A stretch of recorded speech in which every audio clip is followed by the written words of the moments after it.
अस्सलाम वालेकुम, कैसे हैं आप लोग। उम्मीद करती हूँ ठीक ठाक होंगे, खैरियत से होंगे। आज जनाब बन रहा है ढाबे के स्टाइल का गोश्त और पालक। बहुत मज़ेदार, बहुत लजीज, बहुत खुशबूदार। और आपको मैं बताऊंगी कि उसमें क्या सीक्रेट इंग्रेडिएंट्स हैं जो ढाबे वाले लोग डालते होते हैं। तो आप भी इसको इसी तरह से तैयार कीजिए। तो आइए चलिए शुरू करते हैं। इसके लिए जी मैं पालक को गला लूंगी अच्छी तरह से।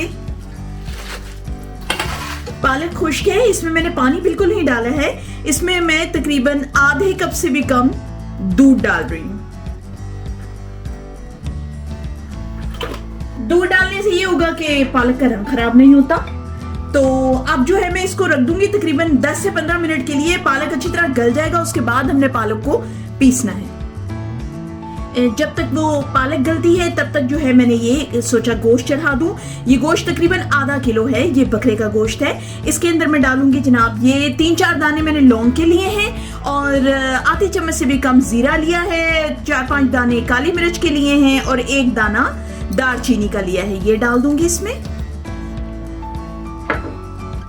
ये 1 मीडियम साइज का प्याज लिया है, ये इसमें जाएगा। इसमें जाएगा जी 1.5 चम्मच डालूंगी मैं लाल मिर्च के, आधा चम्मच जाएगा सफेद जीरा पाउडर, आधा चम्मच जाएगा धनिया पाउडर, आधा चम्मच गरम मसाला पाउडर, 1 चम्मच नमक का आप अपनी रिक्वायरमेंट के मुताबिक नमक डालें। टमाटर इसमें मैं से रख दूंगी। तकरीबन 5 से 7 मिनट के बाद टमाटर जो है वो इतने गल जाएंगे कि मैं इनके छिलके ऊपर से उतार सकूं। चूंकि आधा किलो गोश्त है सिर्फ, तो इस वजह से मैं इसके अंदर सिर्फ 1 कप पानी डाल रही हूं।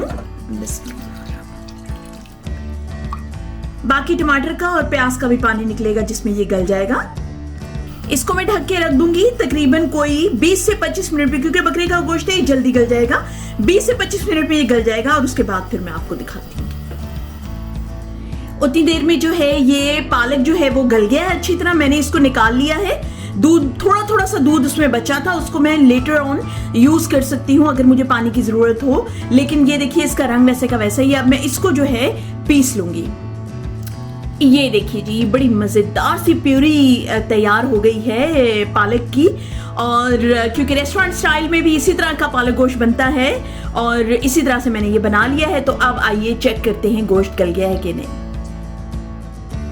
बिस्मिल्लाह। ये देखिए जी बड़ा ही शानदार। अच्छा, एक चीज मैं आपको बताना भूल गई कि मैंने इसके अंदर 2 से 3 टेबल स्पून ऑयल डाला था, तो वो मैं आपको बताना भूल गई। वो मैंने इस वक्त एक्चुअली गलती से वो शूट ही नहीं हुआ। तो आप इसमें जो है वो 2 से 3 जितना भी आप इस्तेमाल करते हैं ऑयल इसमें इस्तेमाल कर लीजिएगा, या इस वक्त भी डाल सकते हैं। अभी जब गोश्त गल जाए तो इस वक्त भी आप डाल सकते हैं। ये देखिए जी बड़ा ही मजेदार सा बन गया है इसका मसाला। बड़ी ही अच्छी खुशबू आ रही है। और ये मैंने थोड़े से ही गोश्त का बनाया था, पालक भी थोड़ी सी ही है। और अब जनाब इसके अंदर वक्त आ गया है अदरक लहसुन ऐड करने का। ये जी अदरक लहसुन का पेस्ट है और साथ हल्दी भी इसमें पिसी हुई है। ये तकरीबन 1.5 चम्मच है, ये मैं इसमें डाल दूंगी। बस जी इसको मैं भून लूंगी तकरीबन कोई 5 से 7 मिनट तक के लिए। इसको मैं अच्छी तरह भून लूंगी मसाले को। ये देखिए बहुत ही मजे का मसाला बना है इसका। जितना ज्यादा मजेदार इसका मसाला बनेगा उतना ही ज्यादा जो है वो पालक गोश्त मजेदार बनेगा। कोशिश ये करें कि इसमें पानी ज्यादा से ज्यादा इसमें शामिल ना हो, सारी चीजें सूखी ही हों, क्योंकि फिर पालक भी ऐड होनी है तो सूखा सूखा पालक गोश्त बनना है। बिस्मिल्लाहिर्रहमानिर्रहीम। ये देखिए जनाब माशाल्लाह माशाल्लाह बड़ा ही लजीज किस्म का जो है ये मसाला भुन गया है। इतनी कोई लजीज खुशबू आ रही है ना इसकी। देखें इसका मसाला कितना अच्छा बना है। ये देखें जी कितना शानदार मसाला इसका बना है। अब इसको मैंने भून लिया है तकरीबन कोई 10 मिनट के लिए जो है मैंने इसको भूना है। अब इस मौके पे जो है इसके अंदर मैं ये पालक की प्यूरी जो मैंने बनाई थी ये ऐड कर दूंगी। बिस्मिल्लाहिर्रहमानिर्रहीम। ये देखिए जी अब इसको मैंने क्या करना है कि हल्की सी आंच पे जो है मैं इसको रख दूंगी तकरीबन कोई 5 मिनट के लिए। तो इसकी जो तरी है वो ऊपर आ जाएगी और इसकी शक्ल बड़ी अच्छी सी निकल आएगी, अच्छी तरह जो है ये पालक मसाले के अंदर मिक्स हो जाएगी। तो मैं आपको दिखाती हूँ तकरीबन कोई 5 मिनट के बाद इसकी शक्ल अब कैसी होती है।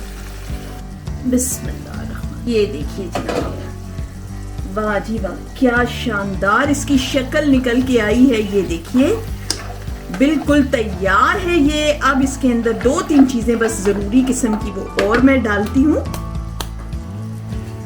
ये देखिए जी, इसमें डलेगी सूखी मेथी, जितनी आपको पसंद हो उतनी डाल दें। इसके अंदर वैसे जो कच्ची फ्रेश मेथी होती है वो भी डाल के मैं बनाती हूँ। जो पहले मैंने आपको पालक गोश्त बना के दिया था उसमें जो है मैंने मेथी डाली थी, उसका लिंक मैं डिस्क्रिप्शन बॉक्स में दे दूंगी। आपका दिल करे तो वो वाला भी आप देख लीजिएगा, वो डिफरेंट तरीके से पालक गोश्त बनाया था। अब जनाब इसके अंदर डलेगी एक और चीज और वो है क्रीम। बिस्मिल्लाहिर्रहमानिर्रहीम, ये देखिए जी, ये इसमें डलेगी क्रीम का बड़ा ही मजे का इसका जायका और खुशबू आती है। और ये जनाब हरी मिर्चें हैं, हरा धनिया है और अदरक के काशे काटे हैं मैंने, ये जाएंगे इसमें। ये देखिए जी, बस ये 3-4 चीजें होती हैं जी रेस्टोरेंट में जो घर से थोड़ी सी मुख्तलिफ होती हैं। नॉर्मली घर में हम इतने सारे लवाजमात नहीं करते, तो इस वजह से जो है रेस्टोरेंट का खाना जो है वो थोड़ा सा अलग जायका, अलग शक्ल का लगता है।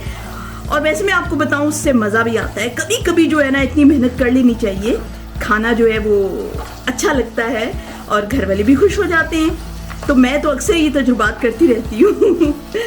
बस जी, ये पक चुका है और अब टाइम आया है जी इसको डिश आउट करने का। तो आइए इसको करते हैं डिश आउट।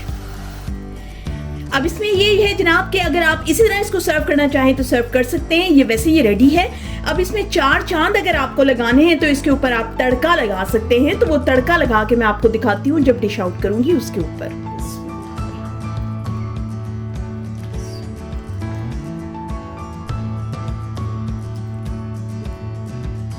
इसके अंदर डालूंगी जी मैं तड़के के लिए देसी घी, तकरीबन 1 से 1.5 चम्मच मैं इसमें डाल रही हूँ। घी गरम हो रहे हैं, घी गरम हो चुका है। अब इसके अंदर मैं डालूंगी ये लहसुन कटा हुआ,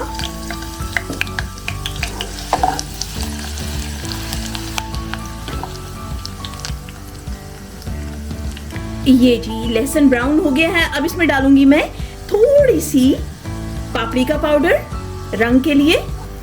ये देखिए ये तैयार हो गया है। अब इसको मैं डालूंगी पालक के ऊपर। ये देखिए जी, इस तरह का तड़का बना के आप इसके ऊपर डालेंगे तो इस सालन को भला 4 चांद कैसे नहीं लगेंगे। और आप इस शक्ल का सालन बनाएंगी तो आपके घर वाले हो जाएंगे दीवाने, आपके शौहर हो जाएंगे आपके खाने के दीवाने। तो आज ही ट्राई कीजिए, इंतहाई आसान रेसिपी है। इसमें डलने वाली तमाम चीजें आपके घर में मौजूद हैं, आप आसानी से बना सकते हैं। तो आपको आज की वीडियो मेरी पसंद आई है तो कमेंट जरूर जरूर जरूर कीजिए और मेरी इस वीडियो को लाइक कीजिए, शेयर कीजिए और मेरे चैनल को कीजिए सब्सक्राइब और शेयर भी कीजिए। और आइंदा आने वाली वीडियो तक के लिए मुझे दीजिए इजाजत। अल्लाह हाफिज।